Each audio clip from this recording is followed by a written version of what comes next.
Welcome back to Westeros, everybody, as we conclude our epic battle of the Battle of Blackwater Bay using the Battles of Westeros game system. This is, of course, the war game of a Game of Thrones, and we have been fighting out the Battle of Blackwater Bay over 3 parts, and this is the final conclusion.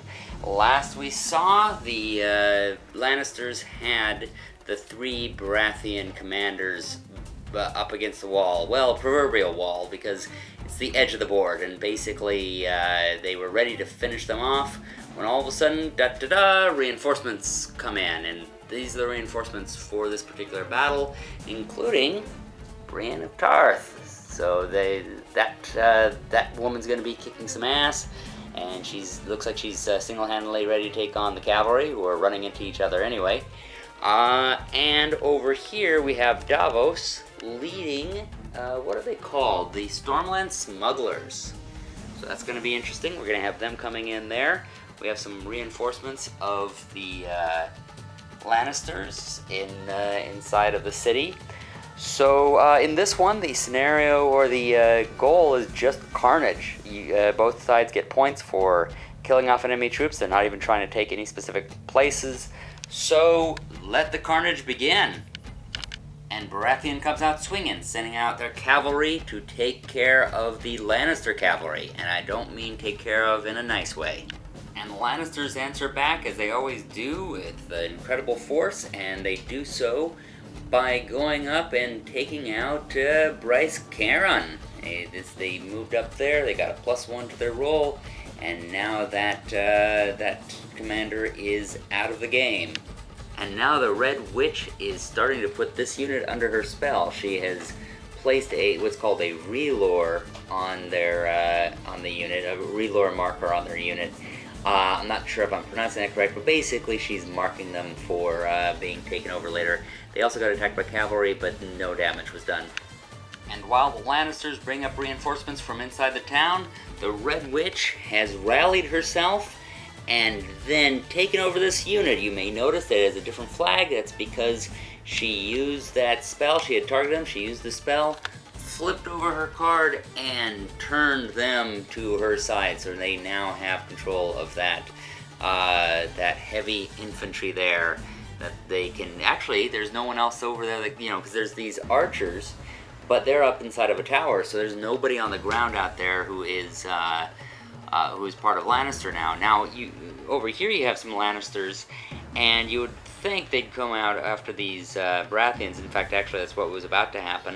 In fact, one of them's on the ground. I guess it's probably he's on the ground because of the reason why the Lannisters can't attack them, because these guys are stealthy. They're sneaking up behind them, and the Lannisters there basically don't know that they're trying to march up that way, and these guys are sneaking up behind them, so the Lannisters cannot target them at the moment until they make their move. And the Baratheons have used their sneak attack well. Look at that. They have taken out a whole unit over there with that attack, and half a unit over here that was full just a moment ago. So they sneaked up on them, jumped them, and just started doing a bunch of carnage. But now the Lannisters know that they're there. The Lannisters came back in the way they know best, with force, knocking down a unit here, a unit there, causing them to retreat, and shooting with some archers from there. But a little bit disappointing considering that they had a lot of dice to roll and didn't do very much considering. And this is the board at the end of the turn. There was just a little bit of shifting around, but not much, because actually the Lannisters are down to just this one commander. This commander is taken over by the Red Witch, so all you have left is Kevin, who did well in the south. Now he's having a little bit of trouble again, but everyone else kind of got taken out behind him. The Lannisters are mowing through the smugglers since they're easy prey, and the other side is a little bit daunting, and they have taken out another unit and have shaved down the commander to just himself. And by the way, it's a tied game with the Lannisters and the Baratheons both tied up at 5 points each. Baratheons come back at them, but they only cause them to retreat, and there's a stalemate going on right over here. this is a sort of jump to the end because there was mostly a lot of maneuvering around. You can especially tell with the Baratheon army there. They're moving up with all their cavalry, getting sort of ready for an attack on the Lannisters over here. One last attack, because it'll be the last turn next. The Lannisters, meanwhile, are moving in on the easier targets, trying to get as many points as possible. We are tied up on the last turn. That's right. After 3 game sessions and 3 days of this scenario, we are down to the last turn, and the points are still tied up. So whoever gets the most points on this very last turn will win. It's very clear that the Lannisters are going after the Baratheon down here, trying to get, like I said, the easy kills, and Baratheon are lining up for an actual full-on attack. Who will come out victorious? These two sides are beating each other up as quickly as they can. The Lannisters came in and knocked around the Baratheon over here on the side of the map, the edge of the world, is, if you will, but they just can't finish them off. There's one guy left of each. However, they have rallied, and so they will be coming at them again. Meanwhile, the Baratheons have rushed up to the archers who have been on that quay this entire game and knocked them down. So now they are ahead by 1 point. So it is currently Baratheons up by 1. Will the Lannisters be able to pull this off? And now Lannister comes out ahead as they knock down these smugglers. Somewhere down in there is Han Solo, and Chewie must be all angry.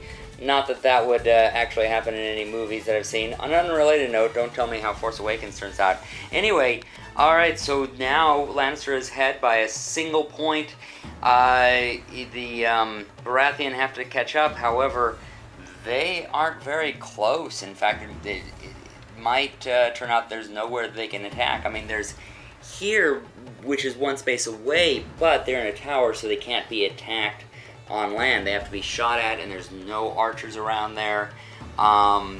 These people have already activated. However, they do have a rally, and so there's a possibility they might be able to do a rally or bring these guys up, but that will really be it. And the Lannisters have really shot their wad, so we'll see one last desperate move from Baratheon and see what happens with it. And there they go! House Baratheon pulling it off in the end. They spend a blue chip to move their blue unit, move over here, and they have 3 dice to go, and they get 2 reds, which takes down this unit. In fact, they had to get reds even if fists wouldn't have worked, because that unit has heavy armor. I know Patches can't be too happy about that, because I think she was going for the cats. She's saying, fixed, rigged. But, yeah, they pulled it off. They got there, and they just needed 2, and that was literally it. There was nothing else that they had to activate anybody who could do anything. We were looking all over the board, and there just wasn't anything else, and in fact, there's nothing else that the Lannisters can do, and Patches is really not happy about that, but yeah, she's looking over this board to see is there anything more the Lannisters could do, but they do not have the chips for it, and they can't really use any more cards because their only commander is this guy, and he's activated, and they do not have.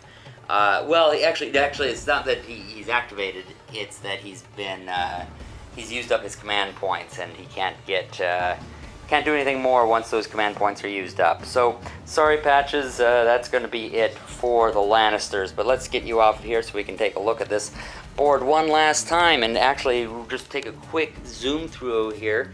You can see over here is the smugglers led by Davos. Is it Davos?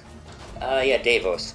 And then of course you had the Lannisters here, and the one remaining Lannister leader, which was Kevin Lannister, did very well on the south, and you got the archers up there. They're supposed to be crossbowmen, but again, I do not have all the expansions.